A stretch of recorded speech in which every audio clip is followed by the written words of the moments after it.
Mama Ifeoma has a big building in Ilorin.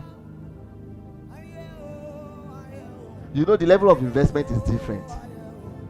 But it's who will find it easy to make adjustments the most? The one selling online or the one that has built 2-story building times 2? For example, if that location is not selling, who will find it easy to change? I was in a class recently and they were talking about how Dangote will first of all, whatever, he's going to eventually build a factory for that, but he first of all import it and start to sell it, see whether it will sell. That's tent mentality, so that if it is not selling, he can pack it up and leave that business. Some of us will first of all build the factory, build everything, do. Then at the end of the day, you will now not like that business. You bought all the machines and everything.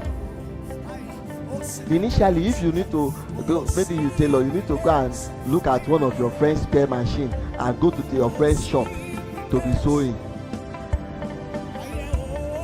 Amen. You go there and you be sewing.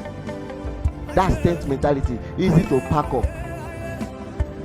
Amen. Easy to do what? Pack up. But no matter what, in that tent mentality, Abraham built an altar. You may not have a permanent structure yet, but you should not compromise your connection to God. Amen. Basically now I'm talking from I think Genesis 13, and this is where I want to wrap up. Genesis 12, from chapter 1 to from verse 1 to 9. From verse 1 to 9. Bible said, as I wrap up, that Abraham built an altar. The Lord, in verse 7, the Lord appeared to him and promised him the land. You understand?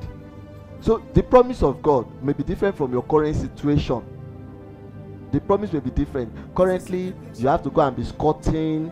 Like when we started, we were squatting with somebody. In fact, tax people even came and shut down that place. Then we brought all the equipment home, and we are running the business. We ran the business from home for a long time until 2016, before we went to take office somewhere. Amen. You don't need that office. You need a corner separate for that business first. That's tent mentality. You can pack it up if you need to move, if you need to relocate, if customers are not in that place. Amen. So as you start to recognize your calling, don't start thinking super big structures. That's where God is taking you to. But where you are, start with what you have, what you can in that position. Amen.